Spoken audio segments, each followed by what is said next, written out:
तो पिछले वीडियो में हमने एसिड बेसिस के बारे में बात किया था और मोस्ट इम्पॉर्टेंटली हमने पीएच डिस्कस किया था, स्ट्रेंथ के बारे में बात किया था। तो इस वीडियो में हम कंटिन्यू करते हैं acid basis and salt chapter salt topic से। एसिड और बेस हमने अच्छे तरीके से डिस्कस कर लिया है, सॉल्ट से हम डिस्कशन अपना स्टार्ट करते हैं। ठीक है, सॉल्ट। तो सॉल्ट्स का मैंने, अगर आप याद करो तो फर्स्ट लेक्चर में आपको बताया था कि सॉल्ट्स बनता कैसे है। दोबारा रिकैप अगर हम करें तो जो एसिड का आपको पता है कि वो H+ देते हैं बाहर, हाइड्रोजन आयन, और उसको अगर हम रिप्लेस कर दें मेटल से रिप्लेस कर दें तो वो सॉल्ट बना देगा। कैसे? एग्जांपल से समझते हैं। सपोज़ आपका HNO3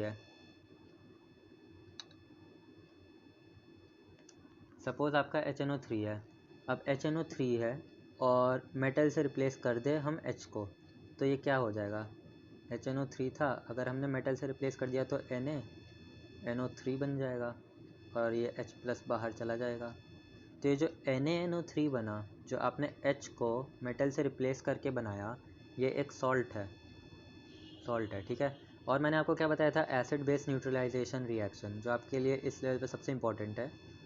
न्यूट्रलाइजेशन रिएक्शन, उसमें हमेशा सॉल्ट बनता है। हमने लिया था HCl और हम ले लेते हैं KOH, तो आपका बन जाएगा KCl प्लस आपका बन जाएगा H2O। तो ये जो KCl बन रहा है यहाँ पे, ये जो KCl आपको दिख रहा है, ये सॉल्ट है। तो आई होप आपको बेसिक एक आइडिया मिल गया हो कि सॉल्ट कैसे बनता है, क्योंकि सबसे पहले आपके लिए तो ये जानना ज़रूरी है कि बना कैसे है, उसके बाद ही आप कुछ स्टडी कर पाओगे उसके आगे कि इसकी प्रॉपर्टीज़ क्या होंगी, क्योंकि सारा खेल यहीं से स्टार्ट होता है कि ये बन कैसे रहा है। आपको मैकेनिज़्म क्लियर होना चाहिए कि सॉल्ट आया कैसे। ठीक है, तो अगर एक बार आपका मैकेनिज़्म ये क्लियर हो गया कि सॉल्ट कैसे आया, तो फिर सॉल्ट की कुछ फैमिलीज़ होती है। क्या फैमिलीज़ होती है, जैसे हम देखते हैं। आपको कई जगह ये सारे टर्म्स आपने देखे होंगे, जैसे कि क्लोराइड, सल्फेट, नाइट्रेट, कार्बोनेट, एसीटेट्स। तो ये एक नोमेनक्लेचर के लिए यूज़ होता है, कंपाउंड की नेमिंग के लिए यूज़ होता है, उसको नोमेनक्लेचर कहते हैं। तो कंपाउंड की नेमिंग के लिए यूज़ होता है, जैसे कि HCl है, एक दो दिखा देता हूँ। जैसे कि HCl से आपने H रिप्लेस करके मेटल डाल दिया, जैसे कि सोडियम मेटल डाल दिया। ठीक है, तो ये यहाँ पे बस ये कह रहा है कि जो हाइड्रोक्लोरिक एसिड से जो सॉल्ट बनते हैं उनको क्लोराइड्स कहते हैं। तो सही बात कह रही है। इसको क्या कहते हैं? इसको हम कहते हैं सोडियम क्लोराइड। तो बस वो यही चीज़ बता रहा है कि ये जो क्लोराइड वर्ड आया है, ये इसलिए आया है क्योंकि यहाँ पे HCl से डिराइव हुआ है। तो आप ये वर्ड देख के बता सकते हो कि अच्छा ये NaCl सॉल्ट है, तब तो ये HCl से आया होगा, मतलब कि क्लोराइड ग्रुप से। तो इसी तरीके से नाइट्रेट, कार्बोनेट, एसीटेट्स, ये सब। ठीक है, तो इतना इसमें कुछ काम की चीज़ नहीं है। मेन जो आपके लिए काम की चीज़ है वो ये है, pH of salt solution. Main आपके लिए काम की चीज़ है स्ट्रेंथ की। अगेन हमें बात करनी होगी स्ट्रेंथ ऑफ सॉल्ट। ठीक है, स्ट्रेंथ ऑफ सॉल्ट से आपके लिए मेन चीज़ है। स्ट्रेंथ ऑफ सॉल्ट में क्या है कि सॉल्ट आपने बना लिया, आपको पता भी चल गया अच्छे से कि सॉल्ट बनता कैसे है। ठीक है, आपने बहुत सारे सॉल्ट बनाने के एग्जांपल देख लिए, बहुत सारे सॉल्ट के एग्जांपल देख लिए। अब आपको पता करना है कि ये जो सॉल्ट बना उसका कैसा प्रॉपर्टी है। आखिरकार हम चैप्टर पढ़ रहे हैं एसिड बेसिस एंड सॉल्ट, तो आपके दिमाग में एसिडिटी और बेसिसिटी के बारे में घूमना चाहिए। तो सॉल्ट जब बन रहा है, अब आपके दिमाग में ये आएगा कि ये सॉल्ट जो है वो एसिडिक है, बेसिक है या न्यूट्रल है। तीन ही चीज़ हो सकता है, इसके अलावा तो चौथी चीज़ हमने कुछ पढ़ी नहीं है। या तो जो आपका सॉल्ट बना है एसिडिक होगा, या तो वो बेसिक होगा, या फिर वो न्यूट्रल हो सकता है। ठीक है, तो अब हम पता कैसे लगाएंगे कि जो सॉल्ट बना है वो इन तीनों में से किस तरीके की कैरेक्टरिस्टिक प्रॉपर्टी शो करेगा। क्योंकि अगर आपको ये पता चला कि किस तरीके का प्रॉपर्टी है, तभी आप उसका कुछ फ़ायदा उठा पाओगे, उस सॉल्ट का एप्लीकेशन जान पाओगे। तो हम देख रहे हो हमेशा स्टेप बाय स्टेप चल रहा है। सबसे पहले हम देखते हैं फॉर्मेशन कैसे हुआ, जो मैंने आपको आइडिया बताया। फॉर्मेशन के बाद हम बात करते हैं सिंपली कि वो एसिड है कि बेस है, सिंपली एसिडिक है या बेसिक है या न्यूट्रल है। ठीक है, सेकंड स्टेप हो गया। और थर्ड स्टेप में हम स्ट्रेंथ की बात करते हैं कि अगर एसिडिक हमें पता चल चुका है कि एसिडिक है, तो कितना एसिडिक होगा वो। बेसिक पता चल चुका है, तो क्या वीक बेसिक होगा स्लाइटली, या फिर बहुत ही ज़्यादा स्ट्रॉन्ग बेसिक होगा। तो अब हम थर्ड स्टेप पे आ चुके हैं। ठीक है, सेकेंड स्टेप और थर्ड स्टेप को साथ में मर्ज करते हुए चलते हैं। तो सबसे पहले हम देख लेते हैं न्यूट्रल सॉल्ट। सबसे अच्छा एग्जाम्पल न्यूट्रल सॉल्ट का NaCl। ठीक है, तो अगर हमें देखना है कि NaCl बना कैसे होगा, तो HCl होगा प्लस हम कह देते हैं क्या, NaOH, ठीक है। तो ये मिलके NaCl और वाटर बना देगा। तो HCl जो था आपका, अगर आप पिछला वीडियो याद करो, थोड़ा सा रिकॉल करने की कोशिश करो, तो आपको याद आएगा कि HCl मैंने आपको बताया था स्ट्रॉन्ग एसिड है। पीएच के हमने पूरा डिस्कशन किया है, पिछला वीडियो अगर आपने नहीं देखा तो देख लो, उसके बाद ही आपको ये वीडियो समझ में आ पाएगा, क्योंकि उसके ऊपर ही धीरे धीरे कॉन्सेप्ट्स बिल्ड होंगे। NaOH की हमने बात की थी कि ये है स्ट्रॉन्ग बेस, ठीक है। तो यहाँ पे हम क्या देख सकते हैं, यहाँ पे हम देख सकते हैं कि अगर हम स्ट्रॉन्ग एसिड और स्ट्रॉन्ग बेस को मिला रहे हैं तो दोनों चीज़ स्ट्रॉन्ग है। जब दो लोग की लड़ाई हो गई, दोनों लोग स्ट्रॉन्ग है, तो क्या कोई एक डोमिनेट करेगा? नहीं, मुकाबला जो है बहुत टक्कर का होगा, और अंत में ये हो सकता है कि ड्रॉ हो जाए मैच, क्योंकि दोनों की पावर्स बिल्कुल बराबर थी, कोई एक डोमिनेट नहीं कर पा रहा, तो मैच जो है वो ड्रॉ हो जाएगा। क्यों? जब दोनों स्ट्रॉन्ग है तो कोई हार मानने को तैयार ही नहीं होगा, मैच ड्रॉ हो जाएगा। मैच ड्रॉ अगर हो रहा है एसिड बेस एंड सॉल्ट में, तो उसका मतलब सीधा सा क्या बन रहा है? मैच ड्रॉ का सीधा सा मतलब ये है कि न्यूट्रल हो जाएगा ये, मतलब कि ना एसिडिक कैरेक्टर डोमिनेट हो पाई, ना बेसिक कैरेक्टर डोमिनेट हो पाई। अल्टीमेटली ये कंपाउंड बना कैसा? न्यूट्रल कंपाउंड बन गया, ठीक है। तो इस तरीके से आपका जो है strong acid and strong bases give neutral solution. ये बात आपको आई होप क्लियर हो गई हो, अच्छे से मैंने समझा दिया। अब इस तरीके से हम ना और केसेस देखेंगे। अभी तो हमने दोनों स्ट्रॉन्ग चीज़ लिया, फिर हम एक बार करेंगे कि एसिड को स्ट्रॉन्ग कर देंगे, बेस को वीक कर देंगे, फिर एक बार बेस को वीक कर देंगे, एसिड को बेस को स्ट्रॉन्ग कर देंगे, एसिड को वीक कर देंगे। तो इस तरीके से हम केसेस बनाते हुए चलते हैं और फिर उसका इफेक्ट देखते हैं कि सॉल्ट पे क्या इफेक्ट पड़ रहा है, उसके एसिडिटी पे। तो सेकंड केस हम देखते हैं, स्ट्रॉन्ग एसिड और वीक बेस, ठीक है। अभी मत देखो कि किस तरीके का दे रहा है, आप खुद देखना, रटने की कुछ ज़रूरत नहीं है। साइंस ऐसा सब्जेक्ट है जिसमें आपको इस लेवल पे तो कम से कम कुछ आपको रटने की ज़रूरत नहीं है। आपको हर चीज़ को समझते हुए चलना है, तभी मज़ा आएगा पढ़ने का। नहीं तो आपको ऐसा लगेगा बर्डन है, किसी तरह बस पढ़ के हटा दो, 10th पास हो जाओ, उसके बाद तो देखा जाएगा क्या करना है, पहले तो 10th पास हो। तो ये अप्रोच नहीं अपनाना है आपको। अभी कम से कम आप 10th में साइंस पढ़ रहे हो, तो कम से कम 10th में ही आप उसको एंजॉय करना सीखो, साइंस को, ठीक है। तो हम बात कर रहे थे जैसे कि हमने लिया था स्ट्रॉन्ग एसिड और वीक बेस। मैं इसको हटा देता हूँ, दूसरा एग्जांपल लेते हैं, ठीक है। स्ट्रॉन्ग एसिड मैंने वही फिर से ले लिया HCl, और हम वीक बेस के लिए हम क्या ले सकते हैं? वीक बेस के लिए अमोनियम क्लोराइड ले सकते हैं, सॉरी, वीक बेस के लिए हम अमोनिया ले सकते हैं, अमोनिया ले लेते हैं। तो क्या होगा,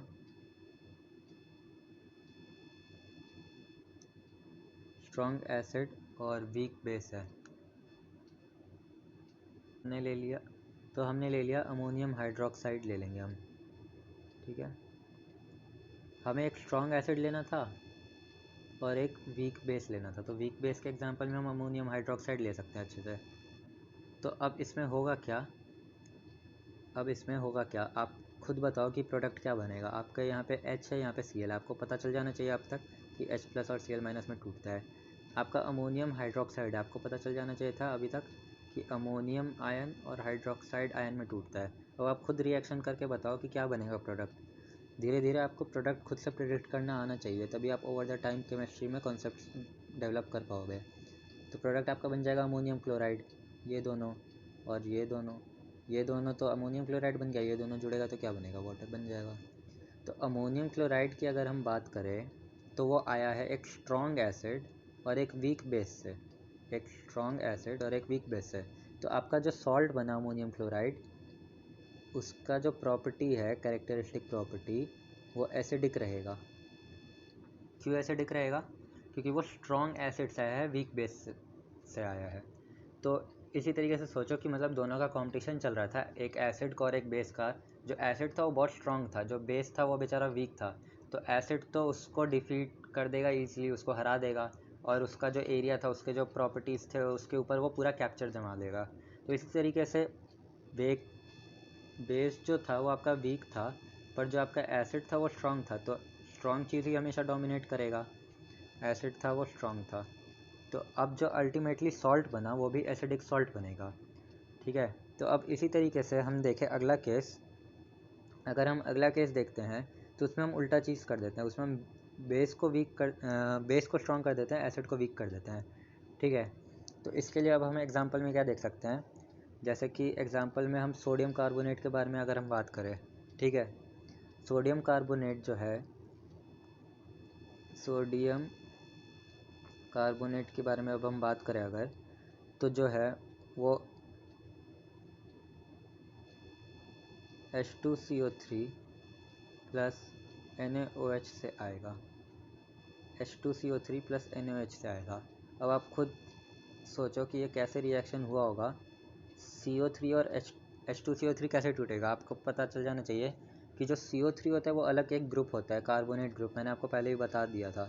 तो कार्बोनेट ग्रुप अलग है तो वो अलग 2- में टूटेगा, Na और OH तो है ही, और H आपका ये अलग से रहेगा 2, ठीक है। इस तरीके से आप रिएक्शन को देखा करो मन में हमेशा, तब आपका प्रोडक्ट बनाना ईजी हो जाएगा।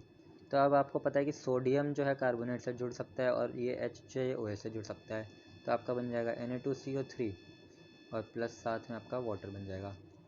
अब Na2CO3 में हम देखें तो आपको रिटर्न जाना है, आपको रिवर्स जाना है, ठीक है। तो यहाँ पे आप पहले ना ऐसे देखा करो कैटायन क्या है, अनायन क्या है। कैटायन कौन सा होता था, कैटायन होता था पॉजिटिव पार्ट। तो ये जो सॉल्ट है तो ऑब्वियसली एक कैटायन से और एक अनायन से बना होगा। आप पहले ये पता लगाओ कि इसमें कैटायन क्या है, अनायन क्या है। तो अगर हम कैटायन की बात करें तो सोडियम है, ठीक है। अनायन की बात करें तो कार्बोनेट ग्रुप है, सोडियम प्लस होता है, ठीक है। कैटायन और अनायन आपको पता चल गया।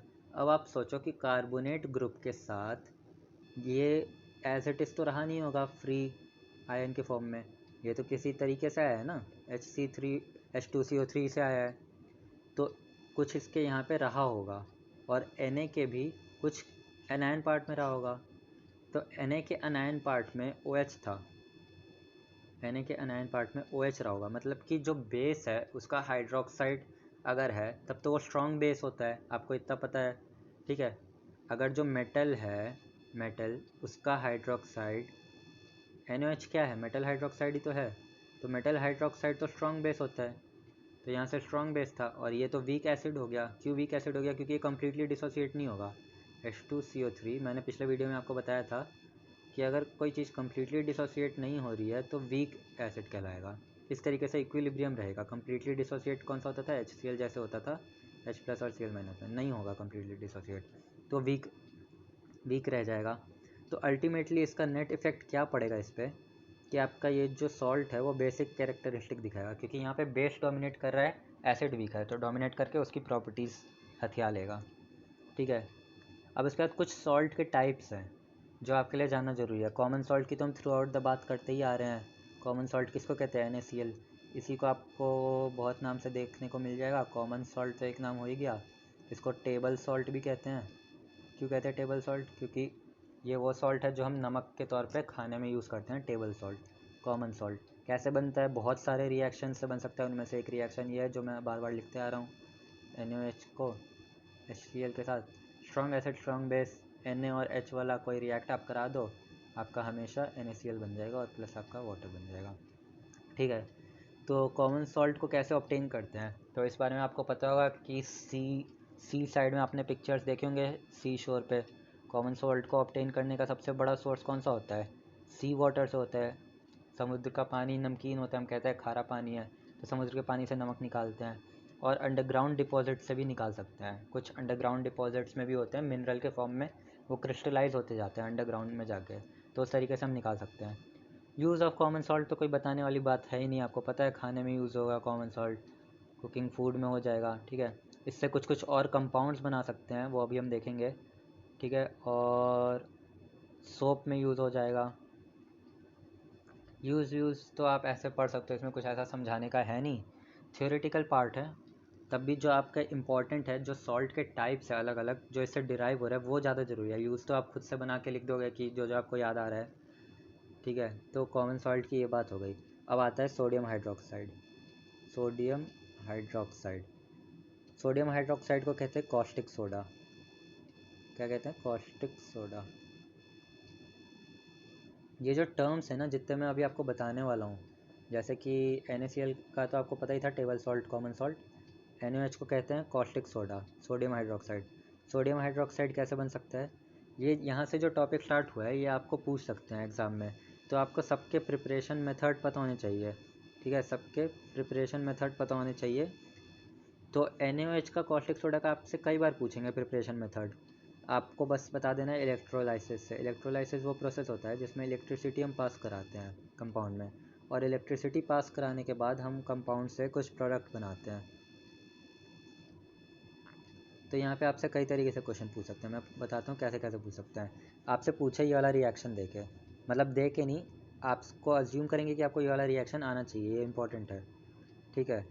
तो ये वाला रिएक्शन आपको आना चाहिए, अगर आपके दिमाग में ये रिएक्शन है तो वो पूछ सकते हैं कि प्रोडक्ट साइड में इनमें से कौन कौन सी गैस रिलीज़ होती है। आपसे ऑप्शन में डाल देंगे H2 मतलब हाइड्रोजन गैस रिलीज़ होती है, ठीक है, क्लोराइड गैस रिलीज़ होती है, ठीक है। आपसे कह देंगे कि रिएक्टेंट के लिए हमें क्या क्या चाहिए था, आप कह दोगे NaCl और H2O चाहिए था। और क्या रिक्वायरमेंट है, इलेक्ट्रिसिटी चाहिए होती है। इलेक्ट्रोलाइसिस है तो बिना इलेक्ट्रिसिटी के कैसे स्प्लिट करोगे, इलेक्ट्रोलाइसिस में ये तो कर रहे हैं, इलेक्ट्रिसिटी पास करा के चीज़ों को तोड़ रहे हैं हम, ठीक है।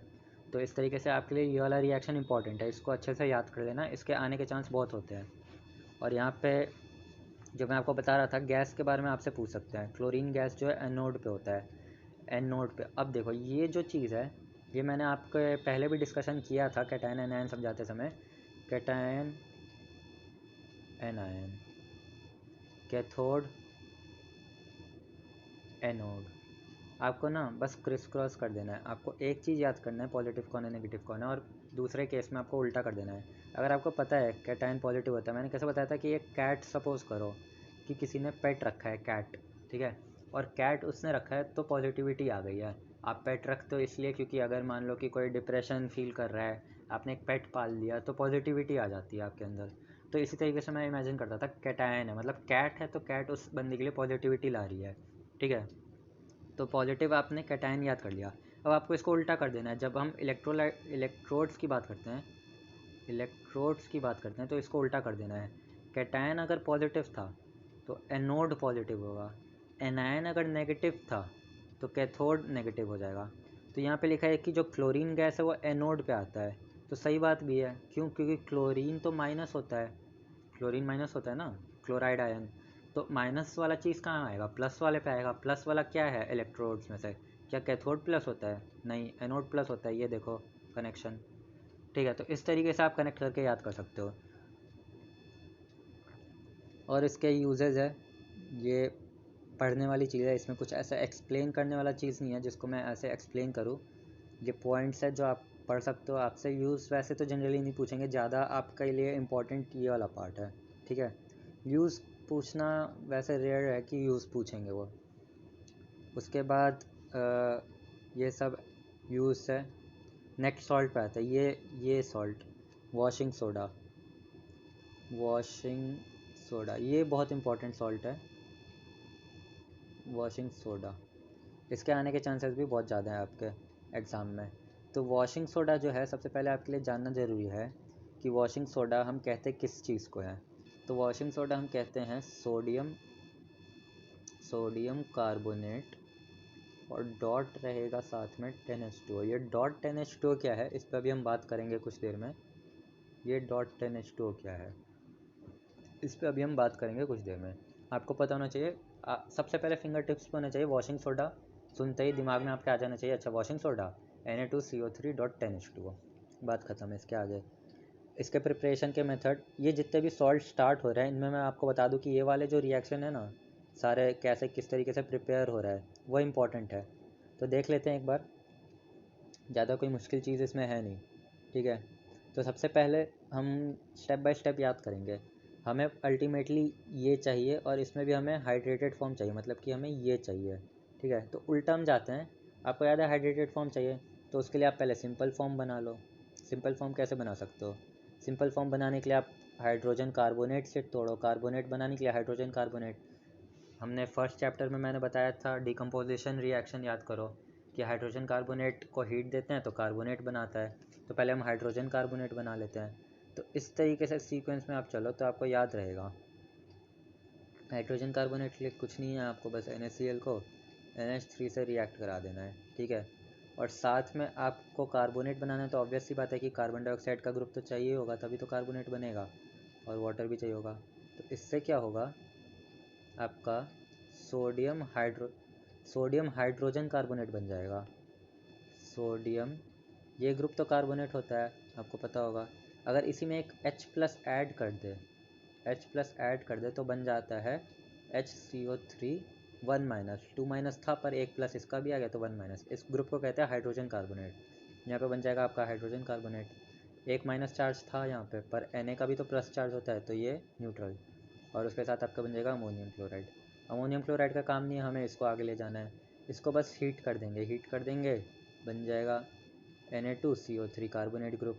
कार्बोनेट ग्रुप को हम वाटर ऑफ क्रिस्टलाइजेशन, जिसके बारे में अभी मैं बात करूँगा, वो ऐड कर देंगे, आपका बन जाएगा Na2CO3.10H2O बन गया आपका वॉशिंग सोडा। आपको बस ये याद रखना है, इस कंपाउंड को ही वॉशिंग सोडा कहेंगे हम हमेशा। अब एक और कंपाउंड है जिसमें आप कंफ्यूज हो सकते हो। प्रॉपर्टीज़ ऑफ वॉशिंग सोडा ये सब ऐसी आपको थ्योरेटिकल चीज़ें खुद पढ़नी होंगी, ठीक है, क्योंकि वीडियो बहुत ज़्यादा लंबा हो जाएगा। मैं इनके डिटेल में जा सकता हूँ पर कोई फ़ायदा नहीं है, जो आप पढ़ोगे वही चीज़ मैं भी बताऊँगा। तो ज़्यादा इंपॉर्टेंट ये चीज़ है, कॉन्सेप्चुअल चीज़ों पे ध्यान देना ज़्यादा फ़ायदेमंद होगा। तो मैं आपको बता रहा था, वॉशिंग सोडा से ही मिलता जुलता एक और सोडा है जिसको हम कहेंगे बेकिंग सोडा। Baking soda. और आप यकीन मानिए, मैं आपको अपने एक्सपीरियंस से बता रहा हूँ कि आपको बहुत कन्फ्यूजन होगा एग्ज़ाम टाइम तक। तो आते आते washing soda, baking soda, caustic soda, इतना कन्फ्यूजन होगा कि यार ये सारे इतने सारे टर्म्स है, इसको कैसे याद करें। आपको बिल्कुल क्लियर रख के चलना है। वॉशिंग सोडा मतलब वॉश में यूज़ होगा, वॉश टर्म आ रहा है। वॉशिंग हम किस चीज़ से करते हैं, पानी से करते हैं, वाटर से, ढेर सारा वाटर। तो आप देखो यहाँ पे क्या 10 वाटर आपको दिख रहा है, 10 वाटर ऑफ क्रिस्टलाइजेशन, ठीक है। आपके दिमाग में आया वॉशिंग सोडा, अच्छा 10.10H2 था, कुछ तो था .10H2 था, क्योंकि बहुत सारा पानी यूज़ होता है वॉशिंग में। किस चीज़ पे था, सोडियम कार्बोनेट पे था, बस बात ख़त्म। Na2CO3 और .10H2 आपका वॉशिंग सोडा हो गया। बेकिंग सोडा आपको वर्ड से पता चल रहा है, बेकिंग सोडा मतलब कि इसको बेक में यूज़ करते हैं। आपने अगर केक बनाया होगा या कुकीज़ बनाया होगा या ढोकला बनाया होगा तो आपको पता होगा कि बेकिंग सोडा को हम डालते हैं बैटर में ताकि वो राइज़ हो सके। क्यों राइज़ होता है, पहले देख लेते हैं बेकिंग सोडा का फॉर्मूला क्या है। बेकिंग सोडा का फॉर्मूला होता है NaHCO3, ठीक है। NaHCO3 को हम कहते हैं बेकिंग सोडा। अब मैं बता रहा था कि क्यों यूज़ होता है इसको बेक करने के पर्पस में। केक ले लो, ठीक है, कुकीज़ ले लो, तो ये इसलिए यूज़ होता है क्योंकि अगर आपने बेकिंग सोडा डाला माइक्रोवेव में, ये हीट का सिंबल होता है, अगर आपने इसको हीट दिया तो CO2 गैस इवॉल्व होगी। क्या इवॉल्व होगा, CO2 गैस। और CO2 गैस की क्या प्रॉपर्टी है कि बैटर है उसमें अगर आप कार्बन डाइऑक्साइड भर रहे हो तो फुला देती है चीज़ों को।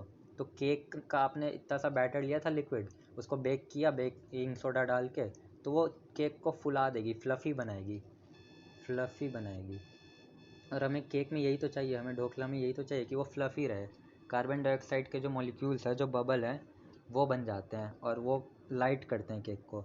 तो इस तरीके से आपको कभी कंफ्यूज होने की ज़रूरत ही नहीं है किस किस चीज़ के बीच में। बेकिंग सोडा मैंने आपको बता दिया किस तरीके से आपको याद रखना है, हाइड्रोजन कार्बोनेट ग्रुप है तभी वो कार्बन डाइऑक्साइड देगा। वॉशिंग सोडा आपको कैसे याद रखना है, 10 वाटर ऑफ क्रिस्टलाइजेशन, और कुछ तो था आगे, कार्बोनेट का ही था, तभी तो कंफ्यूजन हो रही है वॉशिंग सोडा बेकिंग सोडा में।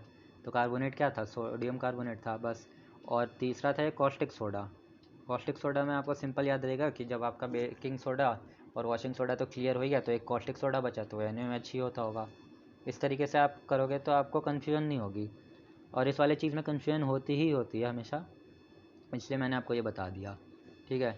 तो इसके कुछ कुछ और यूज़ भी है, जैसे बेकिंग सोडा का एक तो आपको पता चल ही है कि बेकिंग के लिए यूज़ होगा, नाम में ही है, पर एक और बहुत इंपॉर्टेंट यूज़ है, कई बार पूछ लेते हैं, फायर एक्सटिंग्विशर में यूज़ होता है। क्यों यूज़ होता है, आप खुद दिमाग लगाओ तो आपको याद आएगा कि मैंने अभी आपको बताया कि जब आप इसको रिलीज़ करवाओगे तो कार्बन डाइऑक्साइड रिलीज़ होगी। तो फायर को बुझाने के लिए ऑक्सीजन जलाने के लिए ज़रूरत होता है, बुझाने के लिए कार्बन डाइऑक्साइड ज़रूरी होती है। और कार्बन डाइऑक्साइड एक लेयर बना देती है, पाउडर सा फ्लफ़ी चीज़ बना देती है। जैसे आपको ये यहाँ से निकलता हुआ दिख रहा है, तो ये ना काफ़ी कंडेंस होता है, काफ़ी सॉलिडिफाइड होता है, तो एक लेयर सा बना देती है कार्बन डाइऑक्साइड और आग को बुझा देती है, ठीक है। तो इसलिए इसको हम फायर एक्सटिंग्विशर में भी यूज़ कर लेते हैं। अब आ जाओ ब्लीचिंग पाउडर, शायद लास्ट है ये ब्लीचिंग पाउडर। ब्लीचिंग पाउडर क्या होता है? ब्लीच आपने काफ़ी बार टर्म सुना होगा, ठीक है, ब्लीच टर्म आपने सुना होगा, कपड़े में यूज़ होता है ब्लीच करने, एक मिनट, कपड़े में यूज़ होता है, ब्लीच करने के लिए यूज़ होता है, तो ये वाला टर्म आपने काफ़ी बार सुना होगा। तो ब्लीचिंग पाउडर का अगर आपसे कोई केमिकल फार्मूला पूछे कि क्या है, तो आपको सीधे बता देना है CaOCl2, ठीक है। ये कैसे अटैच होता है मैं अभी आपको बताता हूँ। ये ऐसे अटैच होता है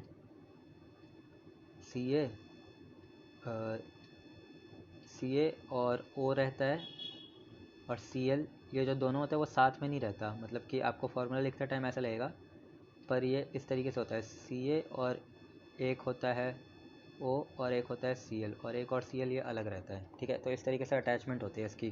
तो ब्लीचिंग पाउडर का यूज़ क्या है? ब्लीचिंग पाउडर कपड़े ब्लीच करने के लिए यूज़ होगा, ठीक है। और ब्लीचिंग पाउडर का एक और काम होता है जिसकी वजह से कपड़े शाइनी आपके हो जाते हैं, वो काम ये होता है कि वो ऑक्सीडेंट्स को हटाता है। ब्लीचिंग पाउडर जो है, ब्लीचिंग पाउडर जो है शाइन के लिए यूज़ होता है कपड़ों में, ऑक्सीडेंट्स को वो हटा देता है, ठीक है। और डिसइंफेक्टेंट के लिए भी यूज़ होता है, डिसइंफेक्टेंट। कई बार स्विमिंग पूल में, या फिर आप कोविड के टाइम पे देख रहे होगे, रोड पे स्प्रे कर रहे थे कुछ गाड़ी, तो वो स्प्रे के अंदर क्या मटेरियल था? वो इतना सैनिटाइज़र और डिसइंफेक्टेंट तो नहीं बहाएंगे, तो उसमें कुछ नहीं, वो ब्लीचिंग पाउडर को पानी में घोल घोल के वो स्प्रे किया था, क्योंकि उसमें एंटीसेप्टिक प्रॉपर्टी होता है, डिसइंफेक्टेंट प्रॉपर्टी होती है उसमें। और एक और जो चीज़ रह गया है वो है आपका प्लास्टर ऑफ पेरिस, ठीक है। और उसके बाद वाटर ऑफ क्रिस्टलाइजेशन देख लेंगे जल्दी से। प्लास्टर ऑफ पेरिस क्या है? प्लास्टर ऑफ पेरिस, अगर किसी का फ्रैक्चर कभी हुआ है तब तो उसको पता होगा प्लास्टर ऑफ पेरिस क्या है। प्लास्टर ऑफ पेरिस होता है हाफ हाइड्रोक्साइड, आपको हमेशा याद रखना है, ठीक है। कैल्शियम सल्फेट है और डॉट हाफ H2 है। अभी आप देख लो कि ये डॉट डॉट H2 काफ़ी जगह आपको देखने को मिल रहा है, और ये आता कहाँ से है? Dot half H2O। Calcium sulphate पहले एक के ऊपर दो रहा होगा वाटर ऑफ क्रिस्टलाइजेशन, पर अगर आप उसको हीट करते हो तो ये दो वाटर ऑफ क्रिस्टलाइजेशन से बस हाफ वाटर ऑफ क्रिस्टलाइजेशन बचता है, और प्लस आपका बच जाएगा 1.5 H2O। तो ये जो कंपाउंड बनता है इसको हम कहते हैं POP, plaster of Paris. Plaster of Paris के कई यूज़ है, आपको पता ही है, ठीक है। तो इस वाले कंपाउंड को क्या कहते हैं? ये कंपाउंड भी आपके लिए जानना जरूरी है। इसको हम कहते हैं जिप्सम। तो अगर आपसे पूछे किस कंपाउंड को हीट करके POP बना सकते हैं, तो आप सीधा कह दोगे जिप्सम को। जिप्सम का फार्मूला, POP का फार्मूला, ये दोनों आपके लिए इंपॉर्टेंट है। POP की एप्लीकेशन आपको पता ही है, कास्टिंग्स के लिए यूज़ होता है, जैसे आपको दिख रहा है यहाँ पे पैर फ्रैक्चर्ड है, इसके लिए यूज़ हो जाएगा कास्ट के लिए। तो लास्ट टॉपिक आते हैं water of crystallisation. Water of crystallisation क्या है कि जो भी सॉल्ट होते हैं वो या तो एनहाइड्रस होते हैं, एनहाइड्रस मतलब कि उनके पास वाटर क्रिस्टलाइजेशन नहीं होगा, या तो हाइड्रस होते हैं। तो जो हाइड्रस सॉल्ट होते हैं उनमें वाटर ऑफ क्रिस्टलाइजेशन होता है, मतलब कि सपोज़ Fe एटम है, बहुत सारे Fe एटम है, Fe का कोई सॉल्ट है, तो इसके साथ ना वाटर भी अटैच हो जाएंगे, इसके साथ वाटर भी अटैच होंगे, पर ये जो बॉन्डिंग है, ये जो बॉन्डिंग है ये केमिकल बॉन्डिंग नहीं होगी, वो बस water as it is present होंगे सराउंडिंग में। आप देखोगे कि कुछ सॉल्ट ऐसे कहते हैं पसीज गया, ठीक है। कभी आपने देखा होगा कि ऐसा पाउडर था पहले ड्राई, पर अब थोड़ा थोड़ा वैसा हो रहा है, वेट हो रहा है। तो ये जो वाटर ऑफ क्रिस्टलाइजेशन के वाटर मॉलिक्यूल है उनकी बॉन्डिंग केमिकल नहीं होती, वो बस वहाँ पे प्रेजेंट होते हैं, और इस तरीके से हम डॉट करके वहाँ पे लिख देते हैं, कि जैसे कि हमने लिखा CuSO4 और डॉट 5H2O। तो आपसे पूछे कितने वाटर ऑफ क्रिस्टलाइजेशन है, तो 5 है। तो कुछ कंपाउंड है जिसमें आपके लिए इंपॉर्टेंट है, जैसे CuSO4 हो गया, वहाँ पे मैंने आपको POP में बताया कैल्शियम सल्फेट, जिप्सम में तो 2 आप लिख दोगे, POP के लिए आप एक के ऊपर आधा, जिप्सम में एक के ऊपर 2, ठीक है। और हमने देखा वॉशिंग सोडा में Na2CO3 डॉट 10H2O। तो ये डॉट का मतलब ये है कि वो वहाँ पे 10 मॉलिक्यूल प्रेजेंट होंगे। अगर ये आपका Na2CO3 है तो इसको सराउंड करते हुए 10 मॉलिक्यूल ऑफ वाटर प्रेजेंट होंगे। ठीक है, इसका मतलब ये नहीं है कि वो केमिकल बॉन्डिंग कर रहे हैं, नहीं तो ये अलग से हम नहीं लिखते हैं, ये एज इट इज़ वाटर के फॉर्म में, नहीं तो अलग से केमिकल बॉन्डिंग कर रहे होते हैं तो कुछ और हम यहाँ पे लिखते हैं। तो ये होता है यहाँ पे एनहाइड्रस हो जाता है अगर हम इसको हीट कर दें। अगर हम इसको हीट कर देते हैं तो वाटर ऑफ क्रिस्टलाइजेशन लूज़ होता है हमेशा। जैसे वॉशिंग सोडा को अगर हम हीट कर दें तो पहले जो है आपका एक लूज़ हो जाएगा, सॉरी पहले जो है आपका 9 वाटर ऑफ क्रिस्टलाइजेशन लूज़ हो जाएगा, तो एक बच जाएगा। अगर इसको दोबारा हीट कर दे तो हीट करके तो पानी निकल ही जाता है, कॉमन सेंस की बात है कि हीट करोगे तो वाटर वाली चीज़ें इवेपोरेट हो जाती है, तो बाद में ये हमें कम्प्लीटली बिना वाटर ऑफ क्रिस्टलाइजेशन के मिल सकता है। तो 10 से हमने स्टार्ट किया था, हीट किया, एक बच रहा था, हीट किया, कुछ भी नहीं बचा, तो इसको कह देंगे एनहाइड्रस, एनहाइड्रस, और इसको कह देंगे हाइड्रस। बस ये था। तो इस तरीके से ये हो जाएगा। ये यहाँ पे दिखा रहा है कि कॉपर सल्फेट का जो हाइड्रस होता है .5H2 वाला, वो तो ब्लू होता है, पर जब इसको हीट कर देंगे एनहाइड्रस फॉर्म, ये 5H2O एलिमिनेट हो जाएगा, तो बस कॉपर सल्फेट बचेगा, वो वाइट हो जाता है। ठीक है, बस इतना सा ही टॉपिक था। तो आपका ये वीडियो जो है ये यहीं पे समाप्त होता है। आपका जो चैप्टर है एसिड बेसिस एंड सॉल्ट वो कंप्लीट हो चुका है। इस चैप्टर के जो क्वेश्चंस है एनसीईआरटी के क्वेश्चंस जो आपके सीबीएसई बोर्ड्स में आने के बहुत चांस है, वो हम देखेंगे नेक्स्ट वीडियो में। तो वीडियो को लाइक करें, चैनल को सब्सक्राइब करें और वीडियो को अपने फ्रेंड्स के साथ ज़रूर शेयर करें। और कोई 10th क्लास में पढ़ रहा है तो उसको स्पेशली बताएं कि ये जो चैनल है यहाँ पे फुल कंटेंट आने वाला है पूरे 10th का। तो चैनल को सब्सक्राइब करें, वीडियो को लाइक शेयर करें। मिलते हैं नेक्स्ट वीडियो में। Till then bye bye.